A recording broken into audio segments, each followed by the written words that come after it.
Pagbasa mula sa aklat ni Sirach. Anak ko, maging mapagkumbaba ka sa pagtupad ng tungkulin at mamahalin ka ng mga malapit sa Diyos. Habang ikaw ay dumadakila, lalo ka namang magpakumbaba, sa gayoy kalulugdan ka ng Panginoon. Huwag mong hangaring maunawaan ang mga bagay na lampas sa iyong kakayahan. Huwag mong saliksikin ang hindi mo kayang malaman. Nililimi ng matinong tao ang mga talinghaga, nawiwili silang makinig pagkat nais nilang matuto. Kung ang tubig ay nakamamatay ng apoy, ang paglilimos ay nakapapawi ng kasalanan. Ang salita ng Diyos. Poon, biyaya mo'y bigay sa mahirap naming buhay. Ang lahat ay nagagalak, natutuwa ang matuwid. Sa harapan nitong Diyos, galak nila'y di malirip. Awitan ang Panginoon, purihin ang kanyang ngalan. Ang pangalan niyang banal, magalak na papurihan. Poon, biyaya mo'y bigay sa mahirap naming buhay. Ang Diyos na naroroon sa tahanan niyang templo, tumitingin sa ulila at sanggalang ng mga balo.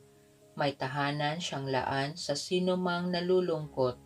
Ang bilanggo'y hinahango upang sila ay malugod. Poon, biyaya mo'y bigay sa mahirap naming buhay. Dahil sa iyo, yaong ulang masagana ay pumatak. Lupain mong natuyo na'y nanariwa at umunlad. At doon mo pinatira yaong iyong mga lingkod. Ang mahirap nilang buhay sa biyaya ay pinuspos. Poon, biyaya mo'y bigay sa mahirap naming buhay. Pagbasa mula sa sulat sa mga Hebreo. Mga kapatid, hindi kayo lumapit gaya ng paglapit ng mga Israelita sa isang bundok na nakikita sa bundok ng Sinai na may nagliliyab na apoy. Balot ng pusikit na kadiliman, may malakas na hangin, may tunog ng trompeta at tinig na nagsasalita. Nang ang tinig na ito'y marinig ng mga tao, isinamo nilang tumigil iyon ng pagsasalita sa kanila. Ang nilapitan ninyo'y ang bundok ng Sion at ang lungsod ng Diyos na buhay, ang Jerusalem sa langit na kinaroroonan ng di mabilang na anghel. Lumapit kayo sa masayang pagkakatipon ng mga ibinilang na panganay na nakatala sa langit. Lumapit kayo sa Diyos na hukom ng lahat at sa mga espiritu ng mga taong banal na naroon na sa dakong inilaan sa kanila ng Diyos. Lumapit kayo kay Jesus, ang tagapamagitan ng bagong tipan. Ang salita ng Diyos. Sabi ni Jesus na mahal, dalhin niyo ang aking pasan, kaamuan ko'y tularan. Ang mabuting balita ng Panginoon ayon kay San Lucas.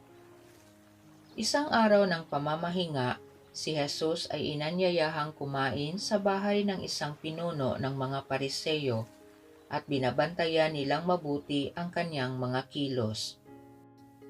Napansin ni Jesus na ang pinipili ng mga inanyayahan ay ang mga upuang nakalaan sa mga piling panauhin, kaya't sinabi niya ang talinghagang ito, "Kapag inanyayahan ka ni numan sa isang kasalan, huwag mong pipiliin ang tanging upuan.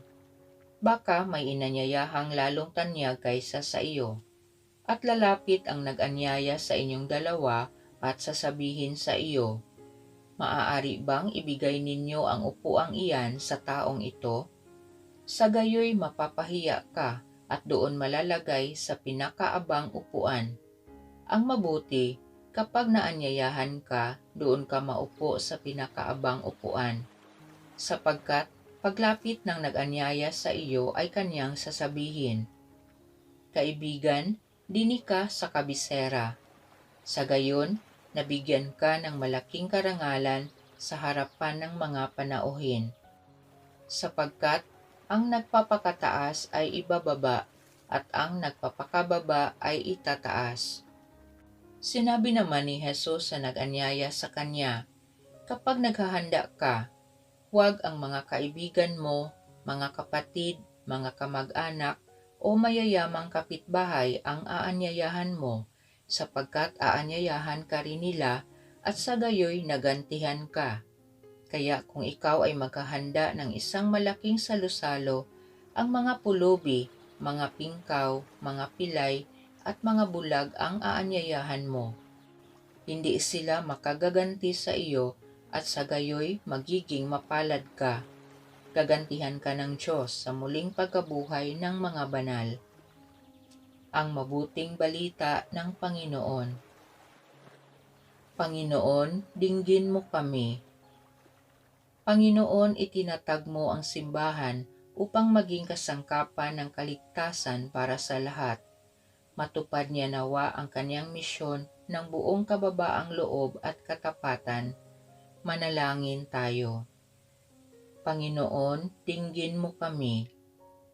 Panginoon, ibinigay mo sa Santo Papa at lahat ng mga pinunong relihiyoso ang tungkuling ipangaral ang mabuting balita sa salita at sa gawa. Sila naway magsumikap sa pagtatatag ng iyong kaharian sa mga puso ng lahat ng tao. Manalangin tayo. Panginoon, dinggin mo kami. Panginoon, nagtatag ka ng mga kapangyarihang sibil upang itaguyod ang kapakanang pangkalahatan. Nawa isulong ng mga hinalal ng bayan ang katarungan, kapayapaan at kagalingan ng lahat ng mamamayan sa halip ng sarili nilang interes. Manalangin tayo. Panginoon, dinggin mo kami. Panginoon, tinulutan mong magtamo ng mga tanging kaunlarang pangkabuhayan at panteknolohiya ang ilang mga bansa. Naway tumulong ang kanilang mga pinuno sa mga bansang nagsisimula pa lamang lumago sa diwa ng pakikipagtulungan. Manalangin tayo. Panginoon, dinggin mo kami.